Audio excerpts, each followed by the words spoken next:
Welcome to But Jesus Drank Wine. And other stories that kept us stuck. I'm Mead. And I'm Christy. And in this podcast, we'll explore the stories that kept us, well, stuck, wanting to drink and not wanting to drink all at the same time. Join us as we show you that freedom from alcohol does not have to mean a life sentence of misery and missing out, but actually means living an authentic life full of peace, joy, and purpose.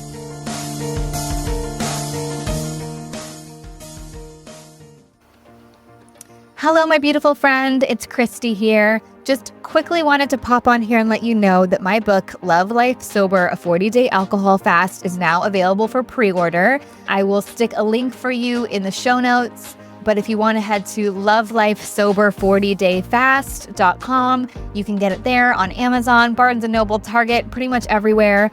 I've also lined up some really special pre-order goodies for the gals that get the book early. So make sure you pop over there to check them out. I'm really, really thrilled to share this with you, and I cannot wait for you to read it. Thanks.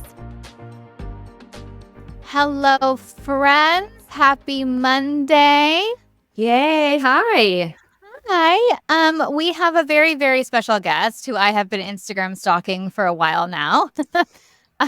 Jessica Lahey is the author of the New York Times bestselling book, The Gift of Failure: How to Get Parents to Learn to Let Go of Their Children So They Can Succeed, and the book that we're really, really excited to dive into today, which is the Addiction Inoculation. Oh my gosh, I can't speak today, you guys. The Addiction Inoculation: Raising Healthy Kids in a Culture of Dependence. Over 20 years, Jess has taught every grade from 6th to 12th in both public and private schools, and spent 5 years teaching in a drug and alcohol rehab for adolescents in Vermont. She has written about education, parenting, and child welfare for the Washington Post, The Atlantic, and her bi-weekly column, The Parent-Teacher Conference, ran for 3 years at the New York Times. She co-hosts the #AmWriting podcast from her empty nest in Vermont, and we are just so excited. Thank you for being here. Oh my gosh. Thank you so much for having me. I'm so excited. This is like all of this, how to talk to our kids about alcohol, how to help them understand the dangers. I was saying before we hit record, I kind of put this on some of my groups this morning, and just the questions from all the moms about like how to help their kids. Yeah. And this is coming mainly from moms who have struggled with alcohol. So we're excited to jump in. But would you just give us a little bit for the gals that don't know you, a little bit about your story? And then I have so many questions. Sure. Yeah. So as you mentioned, I was a teacher for a super long time, did lots of things before that in that sort of meandering way. We finally get to like what we're supposed to be doing. So did the teaching thing for a long, long time, and was writing during that, and then had a really successful article, which led to my first book, which was, thank goodness, a New York Times bestseller, so that they would let me keep writing new books. And when I sold that first book, I realized that I'd known this for a while, but I finally got to the point where I realized that I had a problem with alcohol and I needed to stop drinking, or my entire life was going to fall apart and I'd probably end up dead. So in 2013, on June 7th, I got sober. And of course, my first thought was, what does this mean for my kids? Like, if I was raised by an alcoholic and one of my parents was raised by an alcoholic, and so on and so on, and it's on my husband's side of the family as well, like, what are the best practices? What does the research say? Are my kids sunk? Blah, blah, blah. So luckily, I say this a lot, I have the coolest job in the world, which is to get curious about something and then just research the heck out of it for a couple of years. It was a full year just researching so that I could even write the proposal for the book, and then wrote the Addiction Inoculation. So, which was really designed to be the book that I wanted and couldn't find, which was like a parenting, mentoring, teaching, coaching, pastoring, sort of best practices for preventing substance use in kids. I learned so much. I cannot believe the things, the myths, the things I believed before I started researching this book that were absolutely 100% incorrect about preventing substance use in kids. We know so much more than we used to.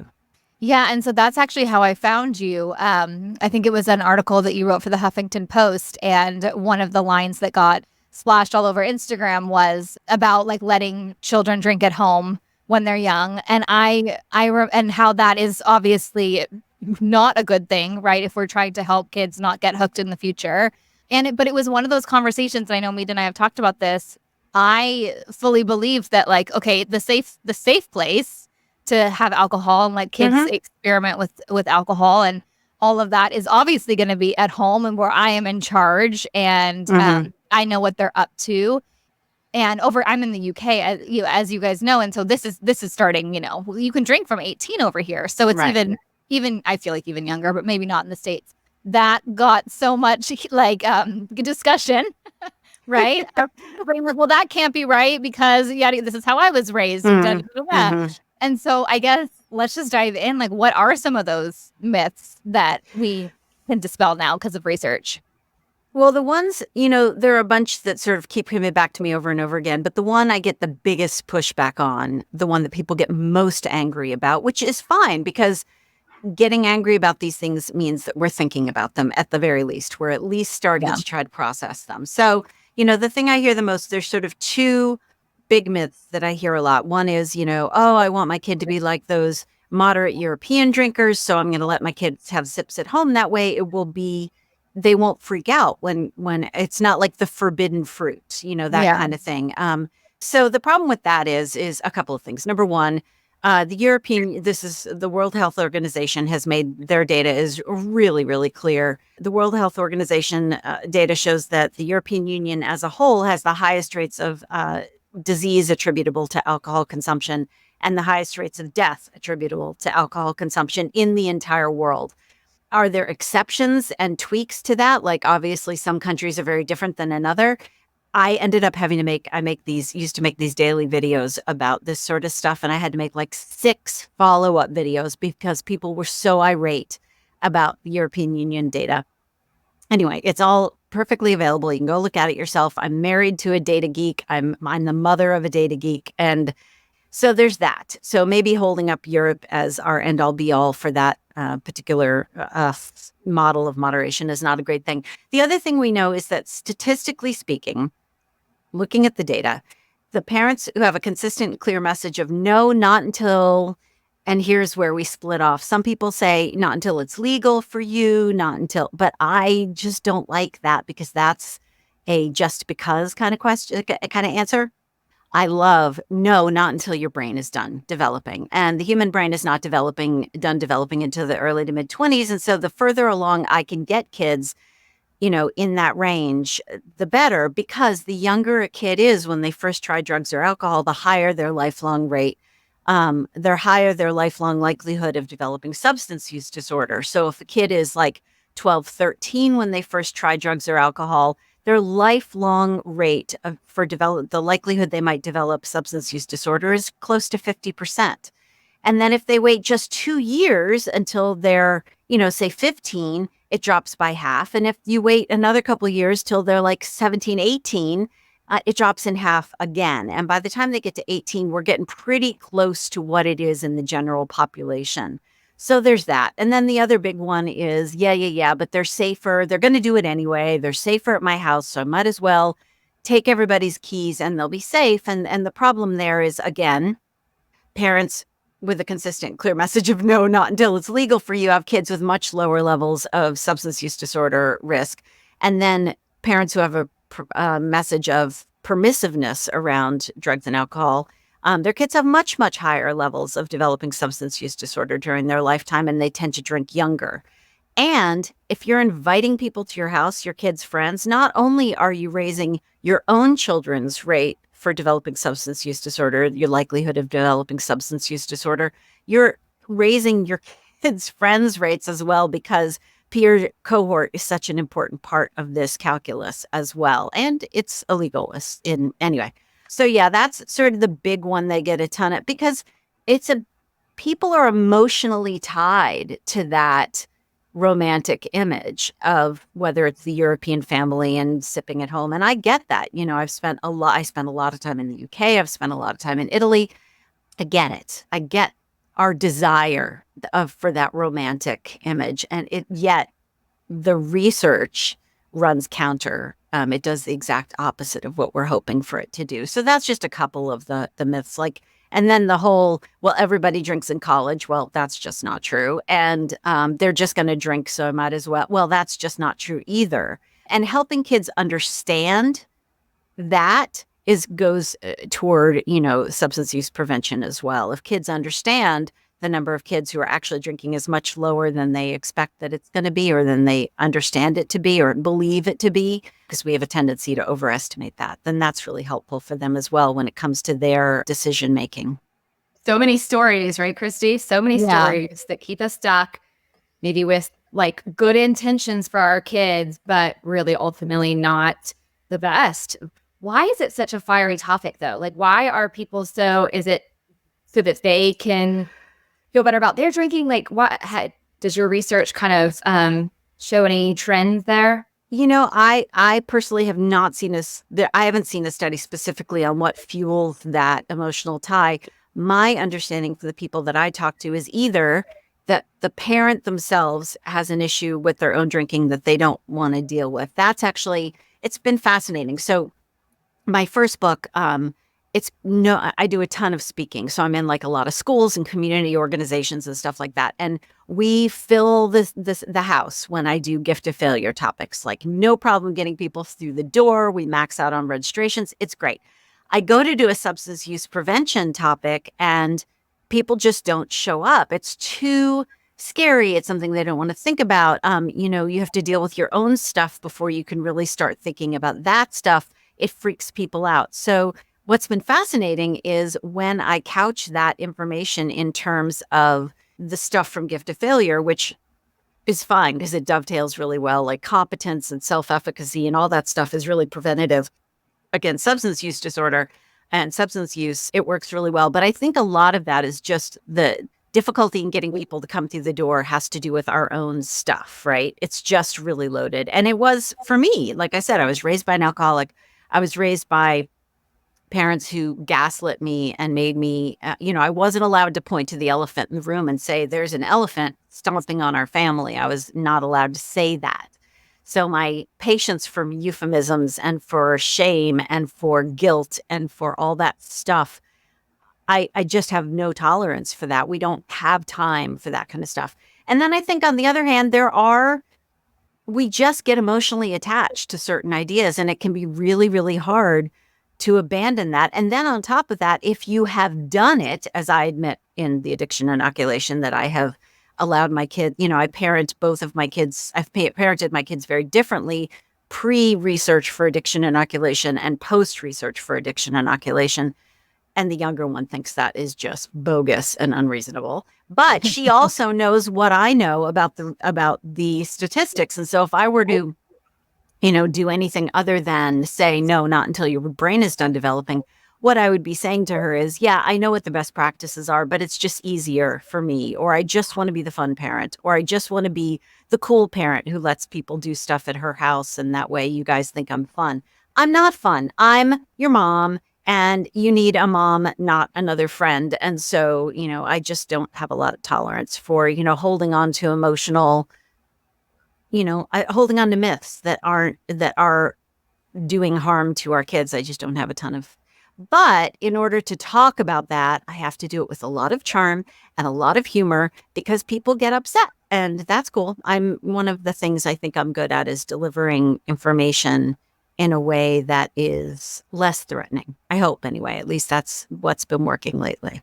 Yeah, that's so good and so true. I know that you said about how the teenage brain and that you're more susceptible to kind of like end up with a problem, so to speak, the younger you start. But will you discuss, because I've heard you do this on another podcast and it was so brilliant, about why it's also, not to like freak everybody out, but dangerous for teenagers to be using alcohol or drugs. Well, and I'm to be really, really clear, when I talk about the dangers of alcohol and drugs, there's plenty to talk about, in terms of the research that's happening now and finding out about alcohol as a carcinogen and how much, that whole BS about, it's good for you to have a drink a day, all that kind of stuff, that is being we're sussing that out now and figuring out that we weren't correct about that. But I'm not even talking about that. I'm talking about the difference between kids before their brains are done developing using drugs and alcohol versus adults.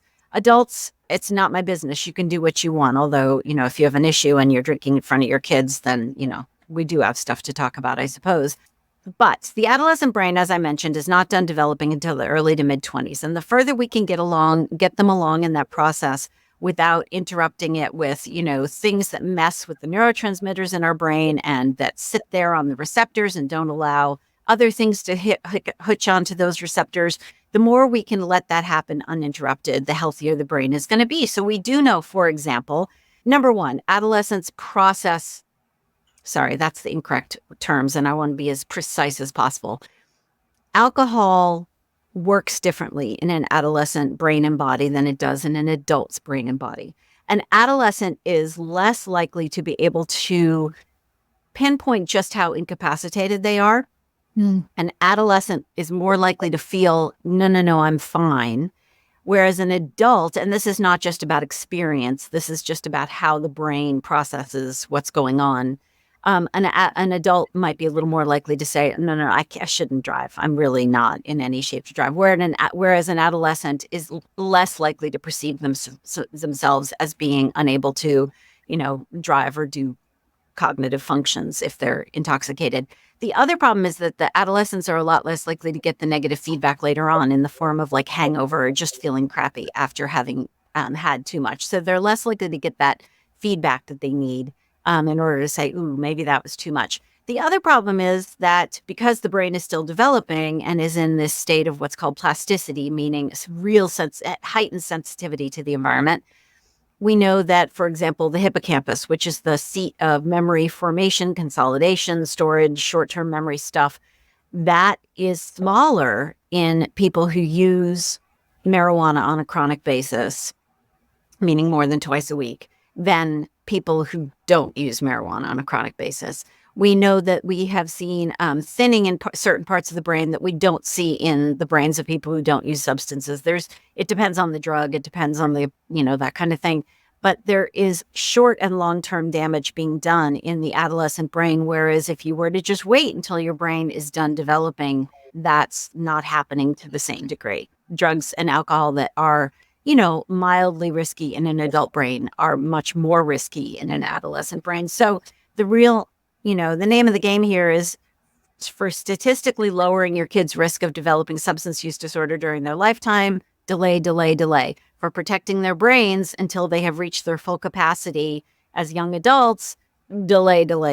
That's the real message that we need to give to kids. And they need to understand very specifically what's happening, what that damage is, so that they can understand their brains better and they can learn better and they can make more informed decisions. And lastly, helping your kids understand what their genetic risk is. Like my kids, I don't have time to mess around. My kids are at heightened genetic risk for substance use disorder. Genetics are about 50 to 60% of the risk picture. So my kids have a heightened risk for developing substance use disorder, as do my nieces. So I am like the auntie that they text and talk to about substance use. And I'm the auntie that makes sure they have harm reduction kits. And my niece that just moved to LA, I made sure she had naloxone. I made sure she had fentanyl test strips. I made sure that she knew how to access these things because it's just too important. We can't be pretending it doesn't exist or that it's sweet and beautiful and these myths exist and are correct. We just don't have time to mess around with that. Yeah, I love that so much. But it's also, I feel like the genetic component is encouraging that it's not 100%, right? Like, right. And it's so complicated too. It is so complicated. Like there's genetics and then there's this thing in between genetics and environment called epigenetics. And the environment stuff is even complicated. Like I have kids with differing risks of substance use disorder by the numbers anyway. I have an LGBTQ kid. She's at a higher risk. I have a kid who, just different tendencies, different personalities. And yes, personality is part of your risk as well. There's a wonderful book called The Child Code that I really, really love that's about genetics and personality and genetics and substance use disorder. It's by a professor at Rutgers who's Danielle Dick, this is her particular specialty. Yeah, it's a really complicated picture. And the genetics picture is not, if we could just flick out this one gene, we'd be all set. It's not just one gene. It's really it's about a lot of different factors in our genetic code and our epigenetics and our intergenerational trauma and our generational, our own trauma and all that sort of stuff. So that's why it's not, you got to be comfortable with a little bit of gray area when you're talking about substance use and substance use disorder, because there are hardly any black and whites. Yeah. Yeah, that's so good. Can you talk a little bit about peers? And I've heard you talk about this in the book of the friend of your son's who struggled, but that ended up kind of being a blessing and all of that. And then you said earlier, like that the answer to that question of like when, because this was actually a question that someone asked today, when the kids or, the teens say, well, everybody is doing it. It's not true. Right. It's not true. But what's the answer then for that they can say? Yeah. I have to say two things. Number one, Brian, the friend that you're referring to, and that's his real name, he and Georgia, who is also featured in the book as a former student of mine, she's been through it. Those are their real names. They felt it was really important to give value to what they've been through and the lessons that they've learned and sharing that with other people. So Brian, by the way, is doing great. But Brian and my son became friends in high school. And Brian had been kicked out of a couple schools, and Brian continued to get kicked out of schools. And Brian ended up in rehab. And my son, Ben, who was, I don't know, they were like probably 18, 19 at the time. Ben was like, we just really, really want to support Brian. We want to go visit him in rehab and all that sort of stuff. And knowing at the time what I knew or was just starting to understand is that, peer group, peer cohort in the biz has a lot to do with our own kids' risk. So if your kids' friends are using, our kids are more likely to use. But that's also, it's not a simple picture there either, because and for me, having Brian around was a real boon because I was able to talk to my son about consequences. I was so glad that when Brian there had been a threat of being thrown out, and then he did get thrown out of school. Well, I was so grateful that they actually did hold fast to their word and did kick him out of school, because it allowed my kid to see, oh, there really are consequences for actions. And having Brian as a person in my kid's life who he cared about, not only could he see consequences, I was able to say, I love that you want to support Brian, and that's going to be incredibly important to Brian, but Brian's not my kid. So I don't want to say you can't be around Brian, but I do know that statistically speaking, he raises your chances of starting to use substances. But we're going to talk about this a lot. We're going to do a lot of check-ins because this ups your risk. And, you are very, very lucky to have a sober mom. I'm grateful to be sober, but it very well could have gone the other way. And I just don't want you to have to go through that. So the research shows that if you are going to have a friend who's using substances, we're going to have to heap on even more protection. And that protection is talking about it a heck of a lot, having a lot of conversations. And in a way, it was actually easier because we were able to use Brian as a proxy for my son, Ben. Like, and you're able to say, well, I have a friend, and you can, I had no way of double checking what was happening with Brian. So he could, like, if he wanted to, I suppose, could have, fact checked things with me by using Brian as a proxy, which is fine with me as long as the conversation is happening. Yeah. So the everybody does it thing. So whether you're talking, your kid in 8th grade who gets offered their first beer and, they hear, oh, it's no big deal, everybody does it. Well, if your kid knows that only 24.7% of 8th graders have had more than a sip of alcohol by the end of 8th grade, they don't have to know that and say it, but and that's in this country, it's higher in the UK. If less than a quarter of their friends have had more than a sip of alcohol by the end of 8th grade, then no, not everybody's doing it. And then in 10th grade, yeah, it's a little higher than that, but it is by no means everyone. And even in college, so I wasn't even going to do a college chapter because my references were, Animal House and having spent time, in England in college and stuff like that. Once I started doing the research and realizing, oh, I am so wrong about so many of these numbers and my estimates are overblown, which, by the way, is a thing called pluralistic ignorance. It's a real thing. We tend to estimate where alcohol is concerned, how many people drink and how invested they are in having alcohol around, like, for example, at gatherings. And as you can imagine, that erroneous estimation, that wrong estimation tends to drive reality. So, for example, if you're in college and you believe no one will come to an event without alcohol, then why would you hold an event with no alcohol? But as it turns out, the vast, vast majority of college students are drinking. The vast minority of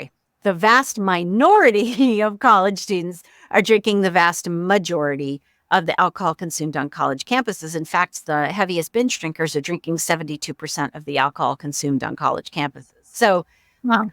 and what's more, if you read the college chapter in the Addiction Inoculation, we can pretty closely predict, like if you were to give me a kid and tell me some things about them, I can pretty well predict their risk going into college. If you tell me where they're going to live, what activities they're involved in, what's their financial safety net, what's up with their parents, lots of different things. What state do they go to college in? Where are they going to college? And what's their background? All these different things, I can pretty much predict your kid's relative risk around your kid. And there's some really big factors that feed into that. Are they living on campus or off campus? Are they living in a frat? Are they involved in sports? Which sport? Is it one of the big four, the rugby, soccer, hockey, wrestling? Those are the big four for substance use. Are they not involved in them? Are they just fans of them? Because that is also related, or that's linked to increased risk. So there are a lot of different ways that we can talk about this. And the talking is part of the prevention. So, even having these conversations about how much you overestimate risk is important, or how much you overestimate how many people drink. Yeah, that's so fascinating. I know you go through a list of things that younger adolescents can say if they're offered and they want to say no. I love that part. And I didn't even really write that part. Those were suggestions given to me by adolescents for how to save face if they're out and they don't want to use. And while I preface the whole thing by saying that no is a complete sentence, you can just say no. And sometimes I say that I don't feel the need to explain sometimes why I don't drink, and sometimes I do. It depends. But there's 2.5 pages of really cool, very valid excuses that you could give for why you don't want to use if you're, offered alcohol. And those are for anyone, not just adolescents. Yeah. So everyone go buy the book. One of my favorite ones is use your mom as the excuse, right? Yeah. Like what Reed and I do, we're really good excuses. Yeah. I mean, if you want to say my mom drug tests, or if you want to say my mom breathalyzes, that's cool with me. I have no problem with being thrown under the bus. My kid has told me that in high school, there was a moment where it was right after I got sober, and he decided not to drink because he knows he's at increased risk. It was when he was young and he was still sort of thinking about what this is going to mean for him. And I don't care.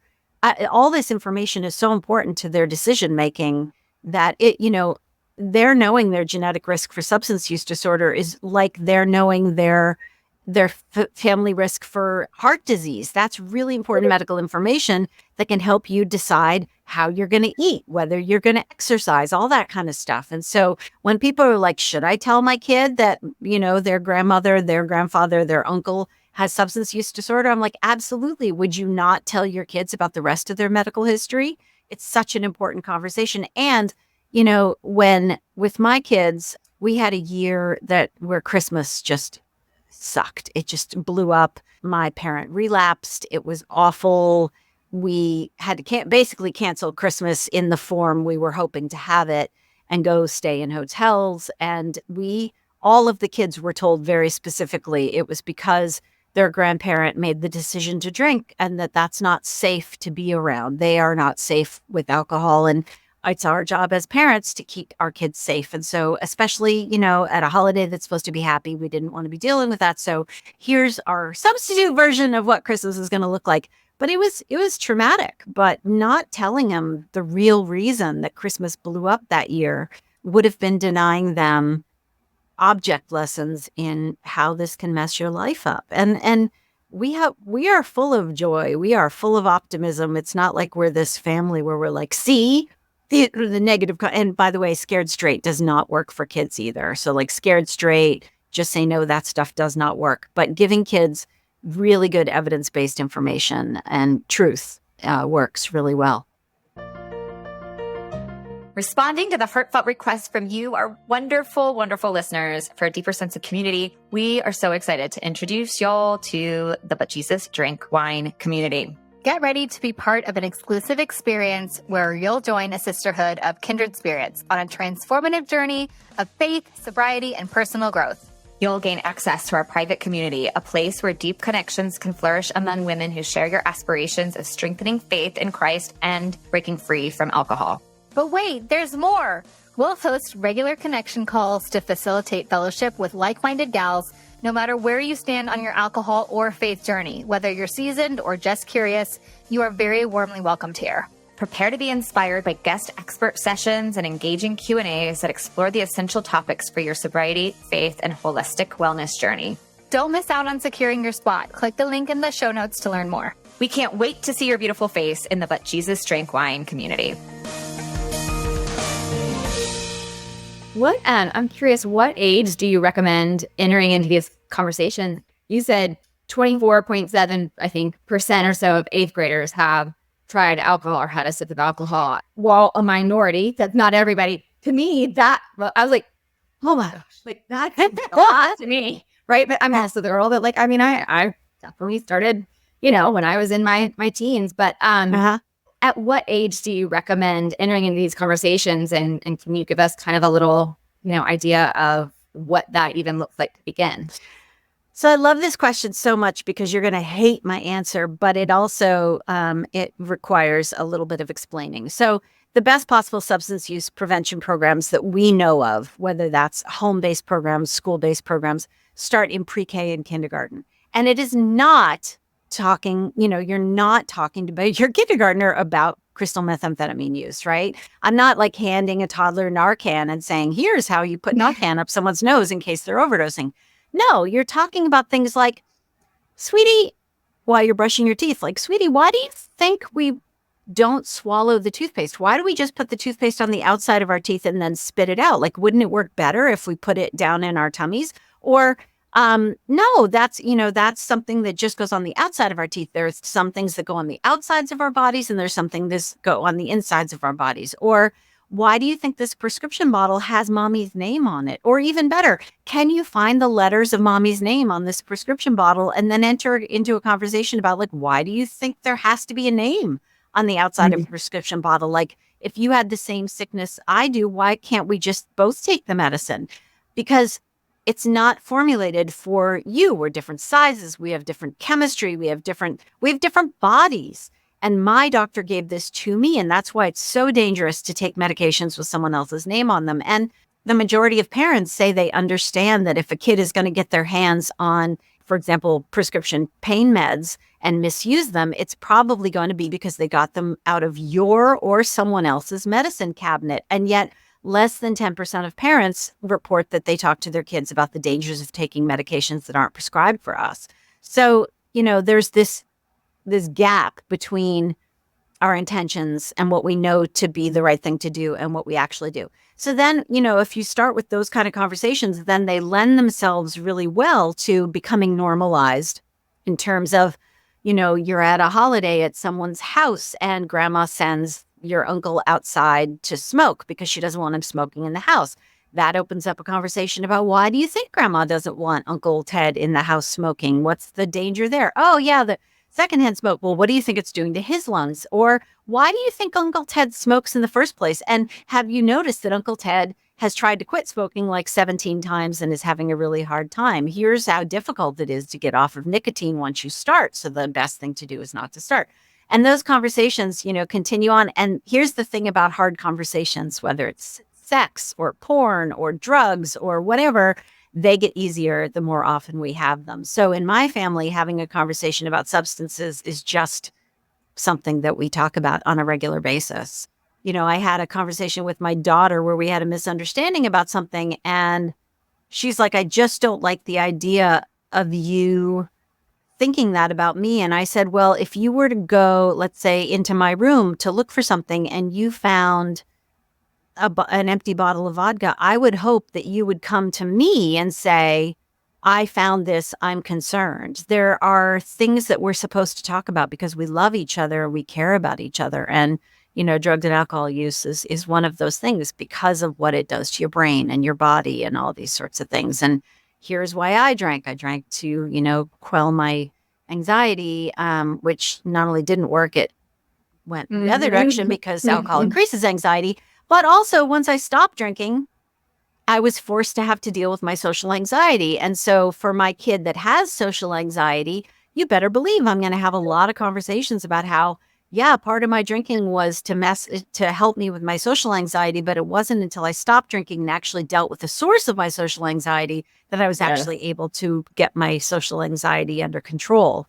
These are all super important conversations.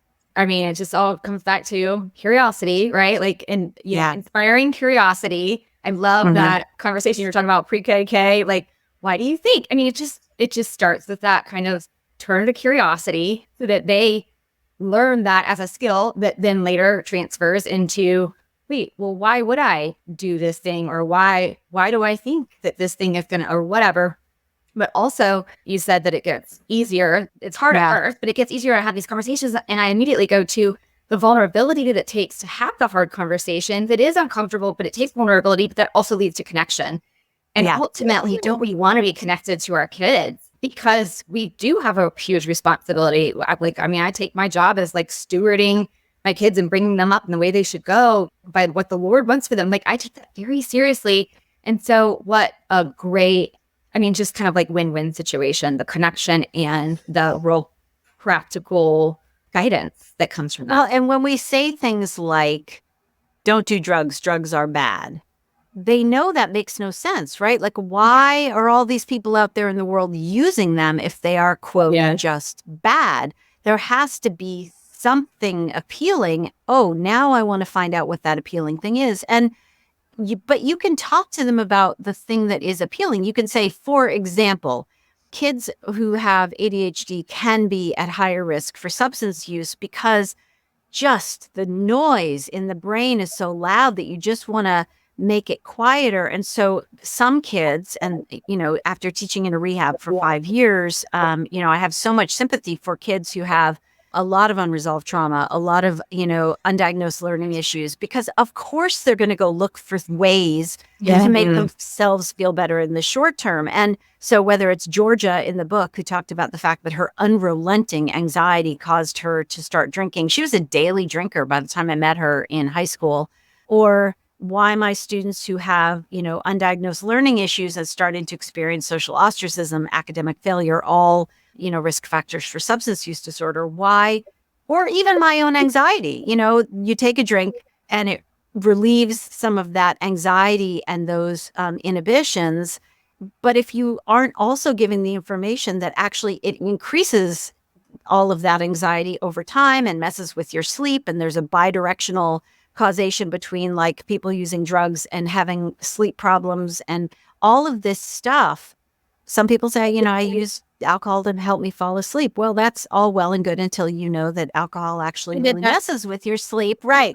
And then in my case, causes you to wake up at 2:30 or 3 o'clock in the morning having a panic attack, saying to yourself, oh my gosh, I did it again, but I'm definitely not going to do it again tomorrow. And in the meantime, I'm having a panic attack at 3 a.m, trying not to wake my husband, because if my husband knows I'm awake, he's going to know that I'm an alcoholic and that I'm having a panic attack about my alcoholism. And oh my God, I have to be up in 2 hours because I'm a middle school teacher. Ding, ding, ding, ding. Yeah.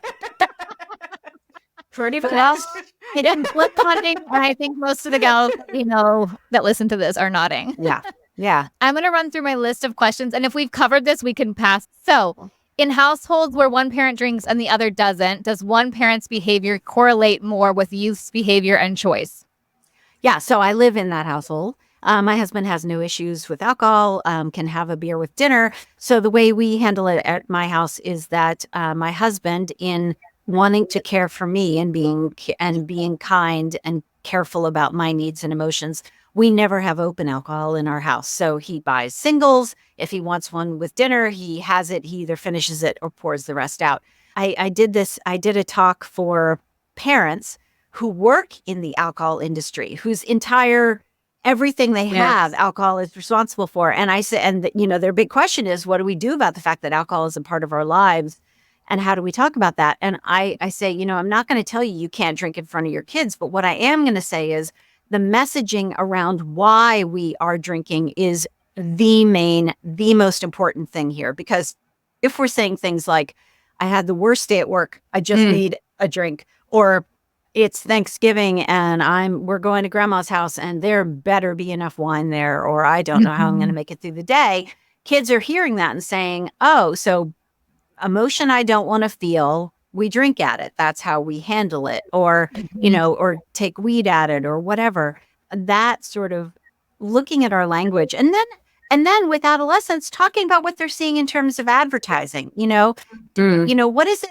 And this is one of my favorite things about adolescents is just how contrary they are and how much they hate being manipulated. And so if you can get them into a conversation about how they're being manipulated by advertisers, how much their brand loyalty is worth in dollars to the alcohol industry, how despite the fact that alcohol producers, alcohol companies, big alcohol knows that they are not supposed to market to minors, they do it all the time. And here are the ways that they are sneaky about it. And here are the loopholes they're finding. And why do you think they're spending so much time and money advertising to you? It's because your brand loyalty is worth a lot of money to them.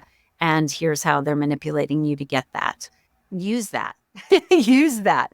So again, and you can talk about the fact that like, I am never going to be able to learn how to moderate, and that's possibly genetics and environment, all these things, but your dad got really lucky and he does not have that same problem. He can moderate when it comes to alcohol. Although on the other hand, my husband has radically cut down his own drinking because it just doesn't make him feel great. And when one of my parents got sober, the other one pretty much got sober at the same time because it was making that one not feel great either. So it's what I love about the new sober curious stuff. Like people can say, I don't necessarily have a problem. It just doesn't make me feel great. And in an attempt to feel better, I'm going to not drink or not drink as much. And I love that. We don't have to have a clinically labeled problem in order to just not drink. And a lot of younger people are choosing to do that. It's been fascinating to watch.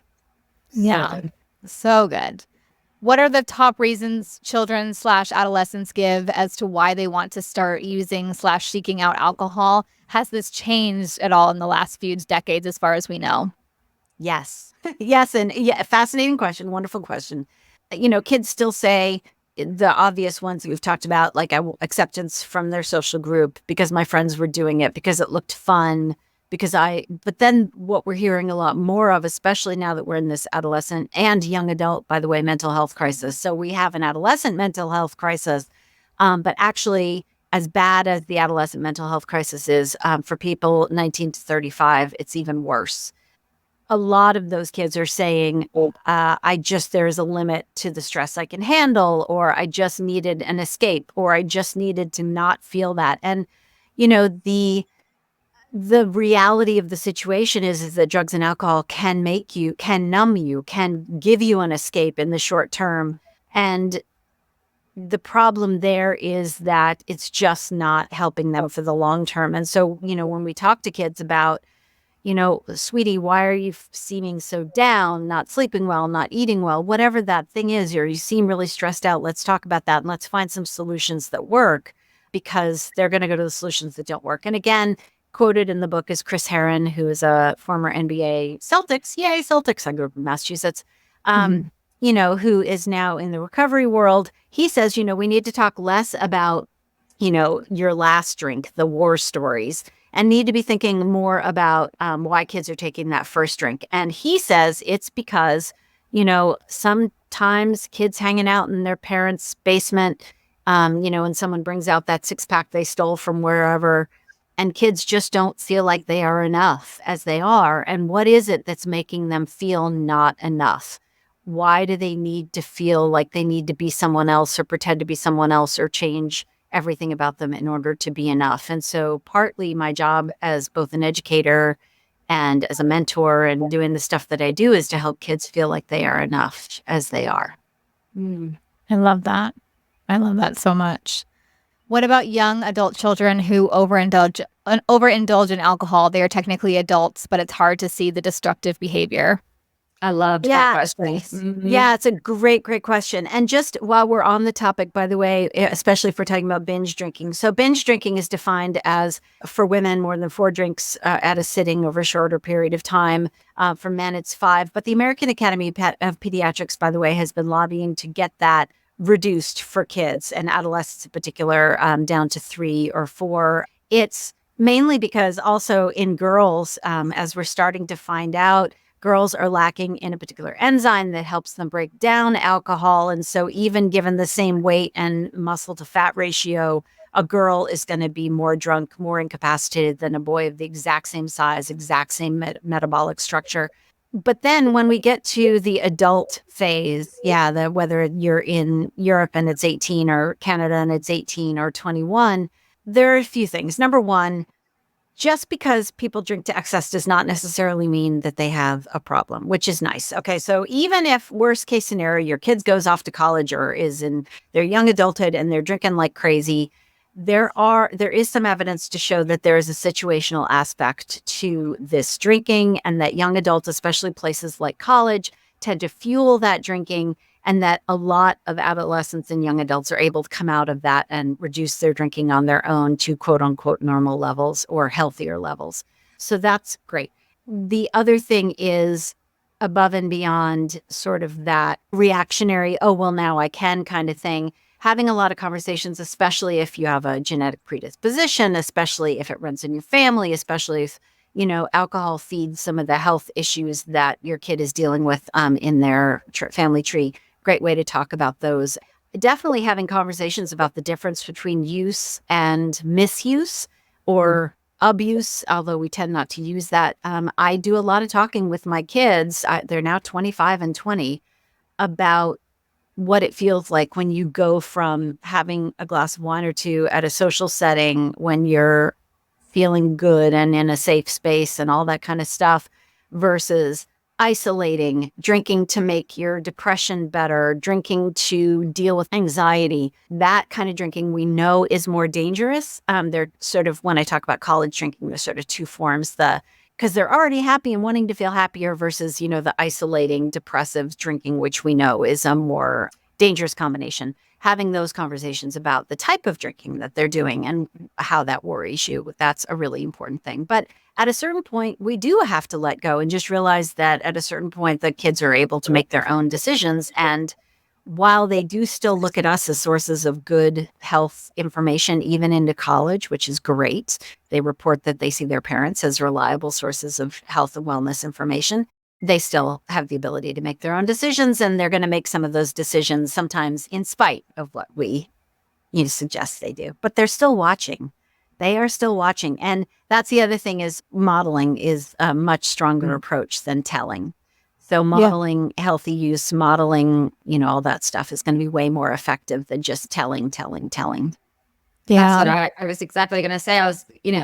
I feel I would go back and do my freedom from alcohol journey 100 times over if I had to get to the place where I'm free from it. Because if for no other reason than the fact that I don't drink and it doesn't have any pull, there's no desire, it's effortless to not drink anything, that I think speaks louder to my kids than actual words that come out of my mouth. And I've seen that as proof in my 16-year-old daughter who, the alcohol is not in her. Well, and you never know what's going to resonate. So the things that got me, so I talk about substance use prevention. Well, I talk about getting to recovery as like a 100-piece puzzle, right? That 100th piece was my dad on the morning of January 7th or January 8th, June, my mom's birthday, saying, I know what an alcoholic looks like. You're an alcoholic. You need help. And I happened to be ready at that moment. It had come up before, but I was ready at that moment. That was the 100th piece. You'll hardly ever get to be the 100th piece. It's super rare. But you can't have piece 100 unless piece 1 through 99 are there too. And prevention, those are prevention pieces, right? So I can't guarantee that my kids are going to la-ti-da skim through life with never having never developing substance use disorder. I can't guarantee that, even if I do every single thing that I know is best practices. But I do know that my kids are going to have a lot more pieces in place if they do go on to have a problem, and be more likely to recognize it and maybe get there faster than I did if more of those pieces are in place. So it's all about building up those puzzle pieces. We can't control whether or not our kids are going to go down that road. We can attempt to work the numbers the best we can, but there are no guarantees in substance use. Can I also just say that the data and the kind of like the saying to the kids that like once your brain is fully developed, then that is a place. I have used that with social media and my kids. I'm like, once your brain is fully developed at 26, then if you choose to have social media, then that is on you. But let's like give the best. So now I kind of like, and also I'm not the only one saying these things about. Well, and it's not just any old parts of the brain either. It's the adulting parts of the brain. It's the part of the brain that we are so desperate for our kids to get online. And it's that executive functioning frontal lobe, prefrontal cortex part of the brain. And it's there, it's present. The materials are there. It's just not hooked up fully until the early to mid 20s. So all those moments when you're looking at your kid going, oh my gosh, why can't you just get your act together? It's because that part of the brain is not hooked up yet. And as a teacher, I feel it's very important to tell you that it has nothing to do with intelligence. It's cognitive development. So we can, try to help our kids with these executive function things. And this is all in my first book, The Gift of Failure, which is really a book about helping kids with executive function. No matter how many times I remind my kid about so-and-so, about remembering their homework, it isn't until certain neurons start, or they come up with some systems, which is the other important part of this. It isn't until those synapses and those neurons are talking to each other in that frontal lobe that they're going to have the tools they need to actually remember their homework every day. And it doesn't have anything to do with intelligence. It has to do with cognitive development. Yeah, that's such a good reminder. Such a good reminder. The headlines, and actually, like I was talking to Newsweek last week about this, about Gen Z drinking less. Do you feel like that is because so many of them are plugged into social media, and so like the connection and the boredom and the reasons that like so many of us drink are kind of immediately quenched, I guess, by their phones in their hands? Well, first of all, I highly recommend the book Dopamine Nation by Anna Lemke if you want to understand dopamine and the dopamine cycle. When it comes to social media, there's a lot of really alarmist stuff out there right now. There's one book in particular that I am not recommending that is highly alarmist. I recommend the works of Devorah Heitner. She has a book called Growing Up Public and Screenwise. And there's a lot that's really scary about social media and really scary about technology, but also there's lots of reasons that it's great. Social networks are great. Having connections to people is great. Having support is great. And all of these things are things that can be found using technology. So there are pros and cons to everything. And the media in general really likes to scare the bejesus out of us by, telling us that like our kids are doomed if X, our kids are doomed if Y, whereas the truth tends to be somewhere more in the sane center. Yeah, but there are very, very good reasons to. And the other thing about the adult stuff is sort of like if I tell my kid to, not use their phone as much, and they're looking at me, and I have trouble putting my phone down, and I have a fully developed executive function system. I'm like, look, it's not totally your fault that it's hard for you to put this game or this phone or this whatever down. It is designed to repeatedly hit on that dopamine system and serotonin system in the brain, circuit in the brain. So absolutely not totally your fault that you can't control this. Let me help you. Let me be your training wheels until your brain is done developing. But do you think that is one of the reasons maybe that we're seeing not thank the you. No. I love everything you just said. I love everything that you just said. But like, yeah, do you think that's a reason people are drinking less, the younger generations? I think there's a couple of reasons. Number one, we're getting better at prevention where, we've left behind the old form of, DARE, which actually, made kids more likely to use. I went through DARE in high school at DARE to keep kids off drugs, and it made me more likely to use, not less likely to use. The scared straight thing, we're not using that as much. Drug and alcohol use in young adults and adolescents, in adolescence, has been going down for well over a decade with a slight plateau just before COVID, increase in risk among adults. Kids saw some stuff during COVID, man. And with the here in the US, I don't know about the UK, but regulation around deliveries, home deliveries of alcohol relaxed, which is actually causing an increase in underage purchasing of alcohol because there are so few safeguards. It's a really easy way to get your hands on alcohol. And so rolling back those mid-COVID regulations is something that a lot of people are pushing for, because the amount of checking that's going on in that home delivery system, it's not working. So, and prevention has gotten better. We're still doing a lot wrong. So, for example, in the US, only 57% of US high schools, and we need to start earlier than high school, but that's beside the point. Only 57% of US high schools are doing any sort of substance use prevention program. And of that 57%, only 10% of those programs are based on any evidence of efficacy. But we have organizations that are looking at these programs from an outside objective perspective. Blueprints, which is based out of University of Colorado Boulder, for example, is objectively looking at these programs and saying, yes, these show promise, or these are showing efficacy. Use these programs. Don't use these other BS programs over here that might save you a few pennies on the front end, but are going to result in higher rates of drug and alcohol use. So there's a bunch of things happening. I think the media is getting better.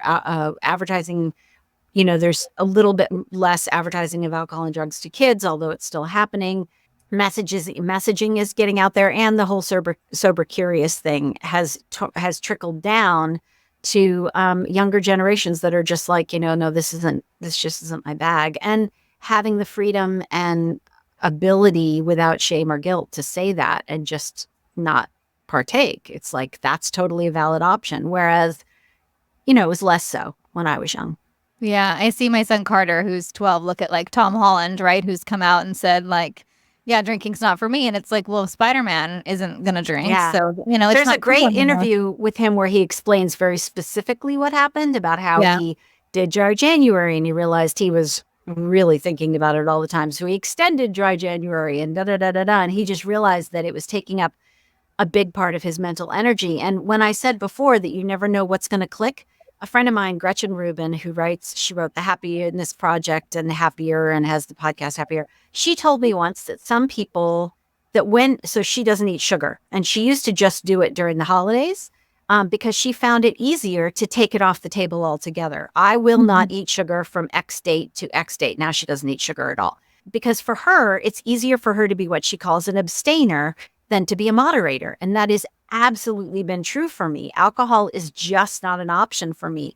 But Gretchen saying that about sweets was one of my last puzzle pieces. It was like, yeah, it would be easier for me if it just wasn't on the table. All the mental energy I'm spending trying to think, is that too much? Is this enough? How much alcohol is here? Do I feel safe? Do I feel like I have enough? How much would have to be here for me to feel safe?